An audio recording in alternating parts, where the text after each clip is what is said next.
Et pour ceux que ça intéresse, voici l'intégrale suivante. Voilà. Bonjour à tous, alors aujourd'hui je vous propose une intégrale donc issue du MIT Integration Bee Qualifying Exam janvier 2019, une intégrale, vous voyez, avec de la trigonométrie. En haut et en bas on a les sommes de sinus et de cosinus, donc quand on a ce genre de choses, eh bien, évidemment, à quoi peut-on penser? Eh bien, il faut penser aux fameuses formules de factorisation, c'est-à-dire les formules qui vont transformer des sommes de sinus et des sommes de cosinus en produits de cosinus et sinus. Et ces formules, donc, les voici. Donc ici, qu'est-ce que je vais faire? J'ai un cosinus. Alors on va commencer ici par le dénominateur. On a une somme de 2 cosinus. Alors somme de 2 cosinus, eh bien on va transformer ça en un produit de 2 cosinus. Ça sera donc 2 fois le cosinus donc, de la moyenne des deux, donc 20 plus 19 sur 2 fois x. Donc 20 plus 19, ça fait 39,5. Voilà. Fois le cosinus de la différence. 20 moins 19 donc sur 2, ça fait 1,5 de x. Donc x sur 2. Voilà. On fait pareil avec notre somme en haut de sinus 20x plus sinus 19x. Donc la formule ici pour les sinus, on a donc, alors c'est la somme, on va commencer donc par 2 sinus. Ici donc on fait la somme, donc 20 plus 19, 39, et on divise par 2, donc 38 de x, voilà, fois le cosinus de la différence. Et là on va retrouver x sur 2. On remarque que quand on fait le quotient des deux, il va y avoir une simplification par cos x sur 2. Donc, revenons à notre intégral. Alors, je n'ai pas précisé, mais rapidement, ici, on est sur l'intervalle donc 0 pi sur 100. D'accord? Donc, quand on multiplie par 20 et par 19, on se retrouve effectivement, donc si x appartient à ça, 20x appartient donc à 0, donc 20 sur 100, c'est-à-dire pi sur 5. 19x appartient lui à 0, donc 19 pi sur 100, c'est-à-dire quelque chose qui est inclus dans 0 pi sur 5. Sur cet intervalle, nos deux cosinus sont non nuls, d'accord? Parce que en 0 cosinus vaut 1, et de 0 à pi sur 5, sur le cercle trigonométrique, voilà, pi sur 5, vous avez pi sur d6, pi sur 4, donc vous êtes par ici. Donc ici, vos deux cosinus sont non nuls, donc la somme est non nulle, donc le dénominateur ne pose pas de problème. Notre intégrale, ici, on va donc écrire nos deux transformations, nos deux factorisations. Il va me rester l'intégrale de 0 à pi sur 100. Les deux se simplifient, les cosinus x sur 2 se simplifient, il me reste sinus 39 sur 2x sur cosinus 39 sur 2x dx. Et là, sous le symbole, vous voyez qu'on a une tangente qui est apparue. Alors, on va l'écrire, cette tangente. Et il nous faudra donc une primitive. Alors, ici, c'est tangente. Donc, 39 sur 2, x dx. Alors, primitive de tangente, vous auriez pu laisser sinus sur cosinus parce qu'on a ici du u' sur u. Alors, il manque un moins.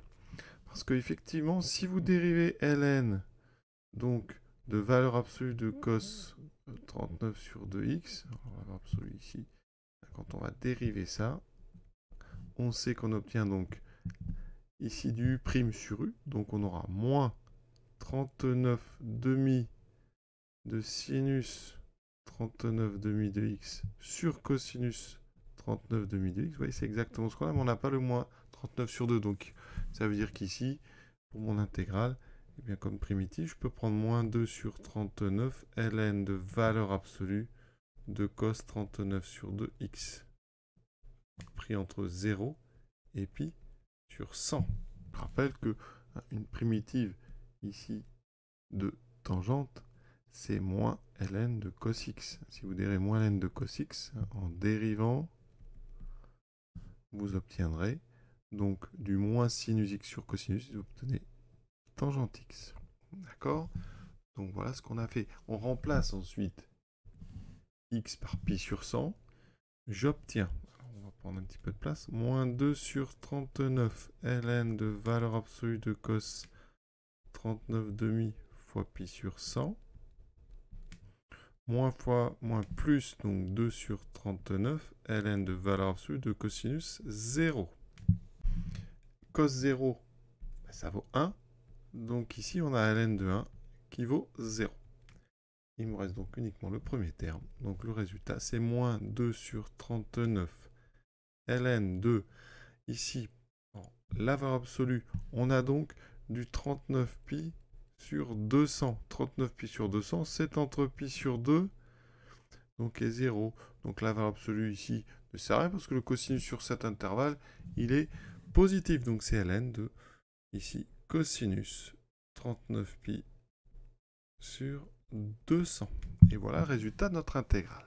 Alors les possibilités que vous avez, eh bien on pourrait, comme ça quand on est un petit peu perdu, ce que vous pouvez faire c'est faire déjà un petit changement rapide en u égale 39 demi de x. D'accord, très simple à faire, aucun problème. Ça fait 39 demi dx. Donc mon intégrale, elle vaut l'intégrale. Alors ici, x vaut 0, ça fait 0. Et on a pi sur 100 fois 39 demi. Ici, on aura sinus x sur cosinus x. D'accord. Et ici, notre dx, donc, va nous faire apparaître un 2 sur 39. Ici, alors j'ai mis ici x, mais c'est plus x, pardon, c'est u. Sinus u, cosinus u, du.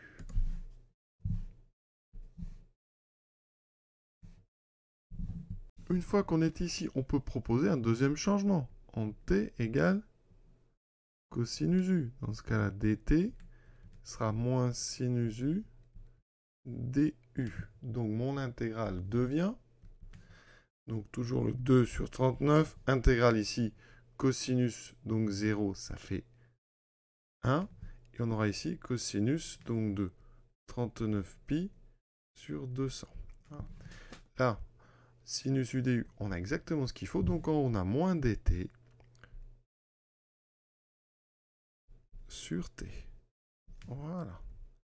Donc ici, une primitive, eh bien alors le moins on va le sortir, donc on a moins 2 sur 39. Il faut une primitive de 1 sur t sur cet intervalle, pas de problème, c'est du logarithme. Et donc on a ln de t qui revient, on est sur un domaine où tout est positif, entre 1 et cos 39 pi sur 200. Et vous voyez qu'ici, en remplaçant, on a bien moins 2 sur 39 ln de cos 39 pi sur 200 plus 2 sur 39 ln de 1 qui vaut 0. On retrouve bien le même résultat.